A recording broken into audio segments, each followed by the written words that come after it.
Little black boy told the judge, "I'm my mom's lawyer." Then something unbelievable happened. Courtroom fell into silence as a small boy, barely 9 years old, rose to his feet. With trembling hands clutching a notebook, he fixed his gaze on the judge and declared, "I'm my mother's lawyer." Gasps echoed across the room. What happened next wasn't just unexpected, it was shocking. Everyone's voice was silenced. The courtroom was buzzing with the usual chatter, lawyers flipping through files, the judge glancing over his notes, and spectators whispering to one another about the case. But no one knew that today history was about to be made, not by a seasoned attorney, not by a high-profile witness, but by a 9-year-old boy. At the defendant's table sat Janet Williams, a single mother with tired eyes but an unbreakable spirit. Her life had never been easy. Since the day her wealthy husband abandoned her, she had worked 2 jobs, sometimes 3, to provide for her only child, Daniel. She endured nights of hunger so he could eat, long commutes so he could study at a better school, and endless sacrifices so his future wouldn't mirror her struggles. Across from her, polished and smug, sat Robert Williams, Janet's ex-husband. In his designer suit and expensive watch, he looked every bit the man who valued power more than people. To him, the case wasn't about love or family. It was about money. Hidden in the fine print of his mother's will was trust fund worth millions, set aside for Daniel when he came of age. Gaining custody of the boy meant gaining control of that fortune. Janet couldn't afford a lawyer. She walked into that courtroom alone, armed with nothing but truth. She tried to keep her hand steady, but deep down, fear gnawed at her heart. How could she, a working-class woman, stand a chance against Robert's high-powered attorneys? And then before the judge could begin, a small voice cut through the noise. "I am my mother's lawyer." The words were clear, firm, and carried a weight that silenced the room. Every head turned toward the sound. At the end of the wooden bench, Daniel stood. His posture was nervous, but his eyes glimmered with fierce determination.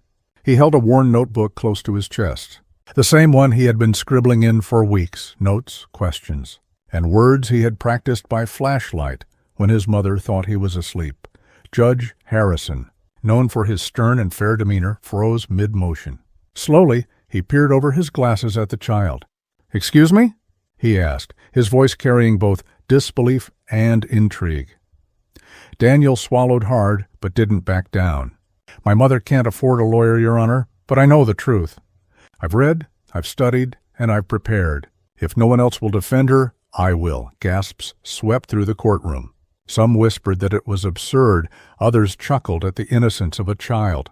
But there were also those who leaned forward, sensing that something extraordinary was unfolding. Robert sneered, shaking his head. "This is ridiculous," he scoffed, his voice dripping with arrogance. "Surely the court won't indulge a child's fantasy." But Judge Harrison didn't dismiss Daniel outright. Instead, he studied the boy carefully. There was something in Daniel's eyes, a mixture of fear and bravery, innocence and conviction, that made the judge pause. "Son," he said carefully, "this courtroom is not a place for games. Do you truly believe you are ready to stand here and speak for your mother?" Daniel gripped his notebook tighter, his small hands trembling, but his voice steady. "Yes, Your Honor, the truth doesn't need age. It just needs someone brave enough to speak it." The judge leaned back, his eyes narrowing, the silence of the room heavy with anticipation. Then he gave a slow nod. "Very well," he said. "Let us hear what you have to say." And just like that, the battle began, not between lawyers, but between a child's courage and a man's greed. Daniel climbed onto the witness stool, his legs too short to reach the ground. His hands shook as he opened his notebook, but when he lifted his eyes, the nervous boy disappeared. In his place stood a child determined to fight for the only person who had ever fought for him, his mother. "Your Honor," he began, his voice soft but unwavering, "my father isn't here because he loves me. He's here because of money. My grandmother left me a trust fund. I found the papers in his office. He wants custody so he can take it." The gallery gasped. People leaned forward, whispering among themselves. Robert's face darkened with anger, his jaw tightening as he shifted in his chair. "This is outrageous," Robert barked, pointing at the boy. "He doesn't understand what he's saying. He's just a child, confused, emotional. You can't possibly take this seriously." But Daniel didn't falter. He flipped to another page in his notebook and held up several sheets. They were photocopies, edges wrinkled and ink smudged, but the words were clear. "I made copies, Your Honor. Letters, emails, even a contract draft. My father wrote about sending me to military school so he wouldn't have to deal with me. He wrote about how the trust would give him control of millions of dollars if he got custody." The courtroom buzzed with disbelief. Reporters scribbled furiously, spectators shook their heads, and Janet pressed her hands to her mouth, her heart pounding with pride and fear. Judge Harrison raised an eyebrow, motioning for the bailiff to collect the papers. As he scanned them, his expression grew darker. The words on the page left little doubt. Greed, manipulation, betrayal. Robert's lawyer sprang to his feet. "Objection, Your Honor. These documents are inadmissible. They could have been fabricated." Taken out of context, the judge cut him off with a firm wave of his hand. "Sit down, counselor." "The boy has the floor." Daniel took a deep breath, his small chest rising and falling. "Your Honor, I know I'm not a real lawyer, but I know what love looks like. Love is my mom working 2 jobs and still tucking me in every night.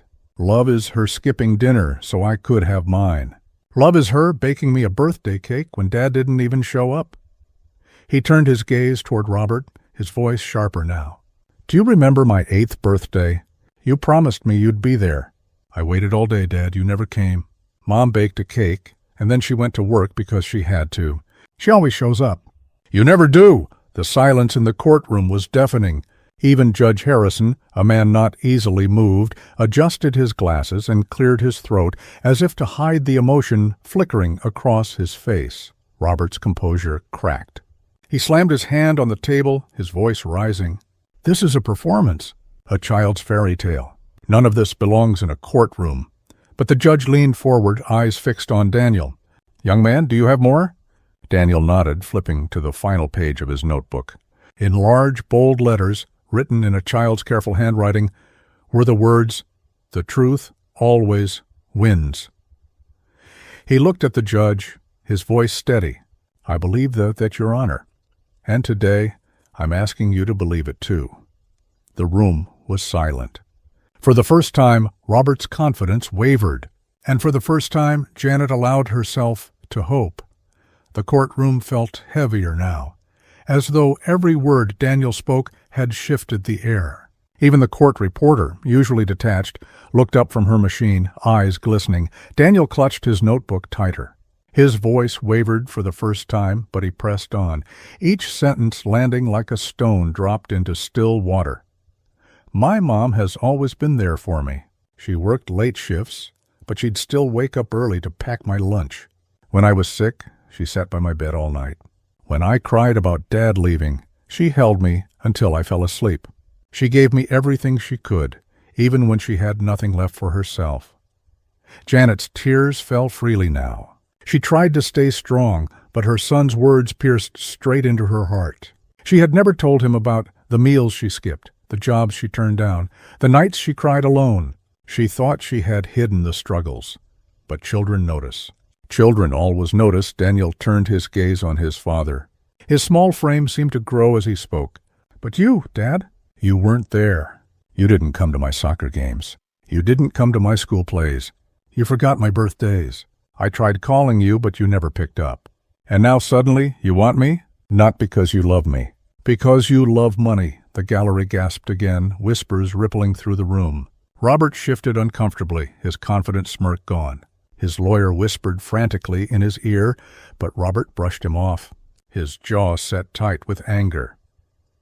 Daniel reached into his backpack and pulled out more papers, printouts, receipts, and even a few photographs. "Your Honor, I found these in Dad's office, too. Payments to investigators, meetings with financial advisors. They weren't about me. They were about the trust fund, about how to control it if he got custody." Judge Harrison's brow furrowed as he examined the evidence. "Where did you find these?" he asked. "In a drawer," Daniel replied simply. He thought I wouldn't look. "But I wanted to know the truth." The judge's lips pressed into a thin line. He looked at Robert, who avoided his gaze.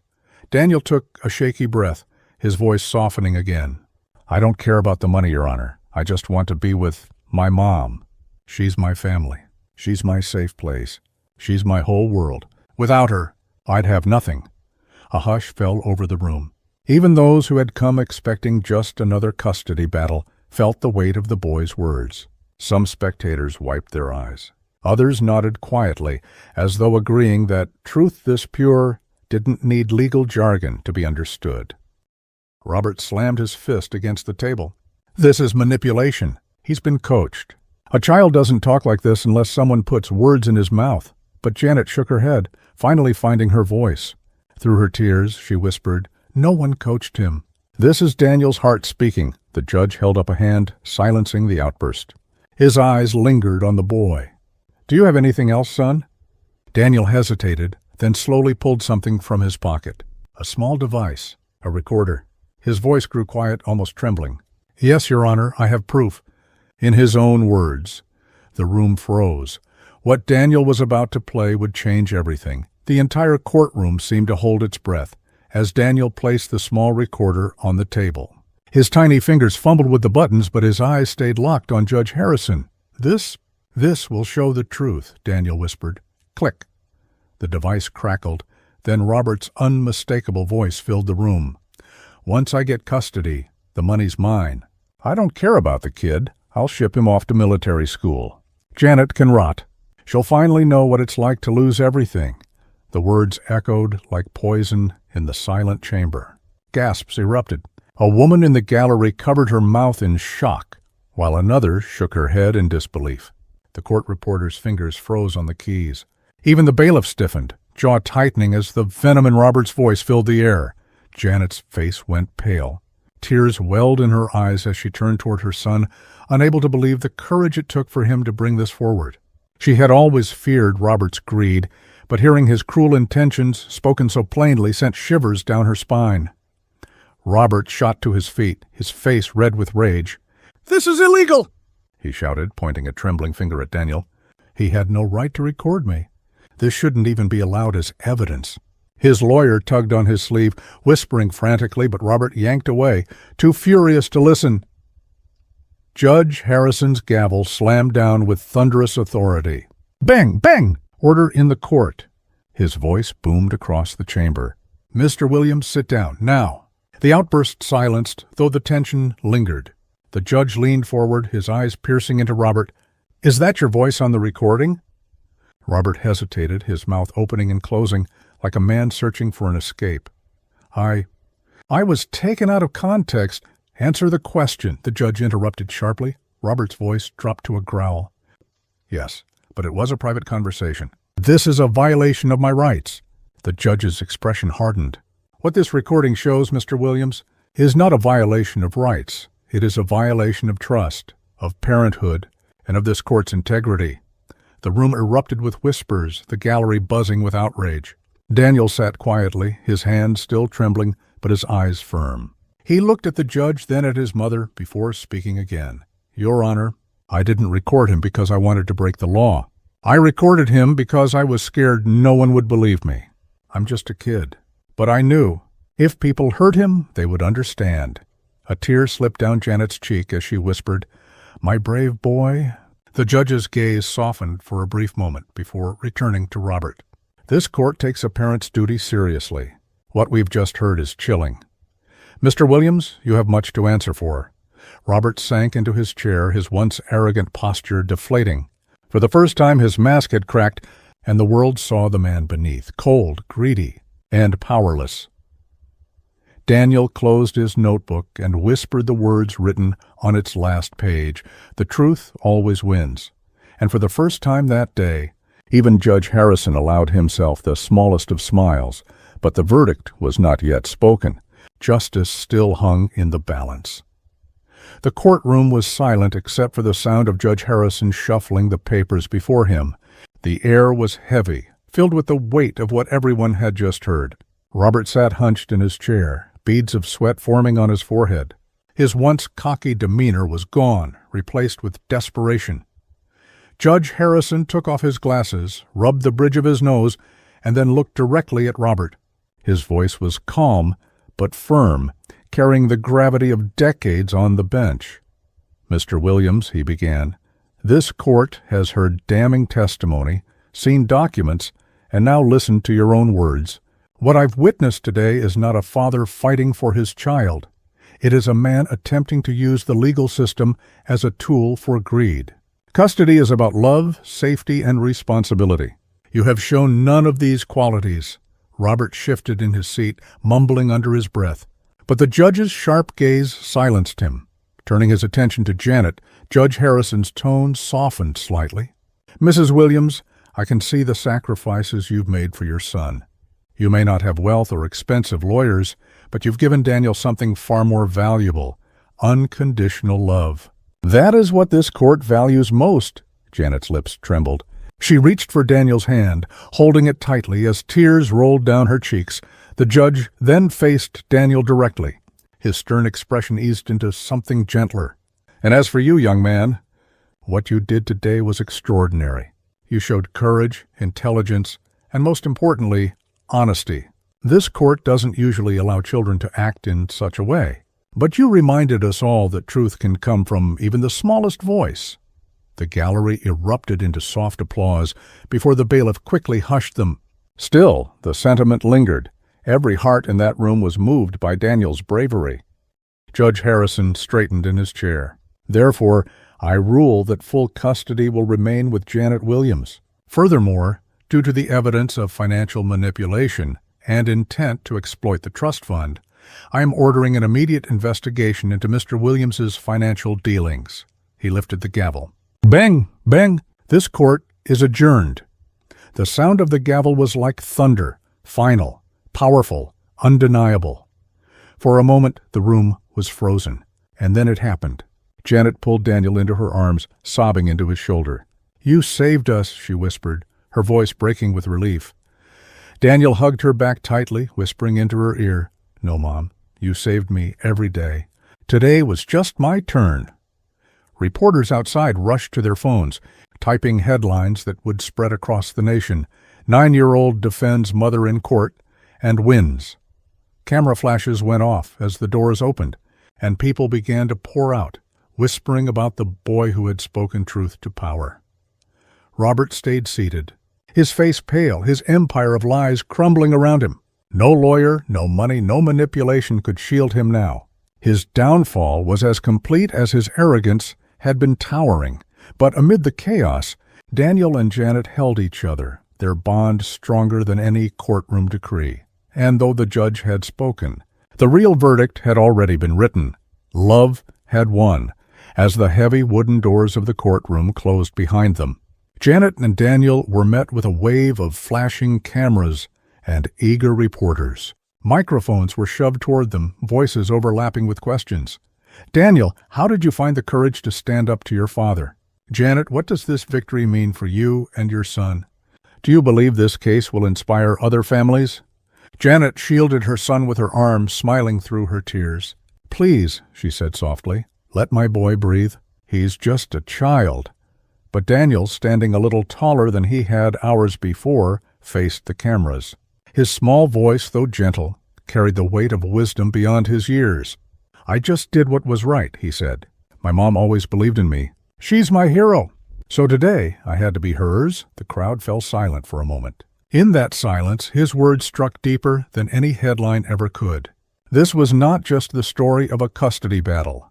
It was the story of love, resilience, and the unshakable bond between a mother and her child. Over the next few weeks, Daniel's story spread across television networks, newspapers, and social media.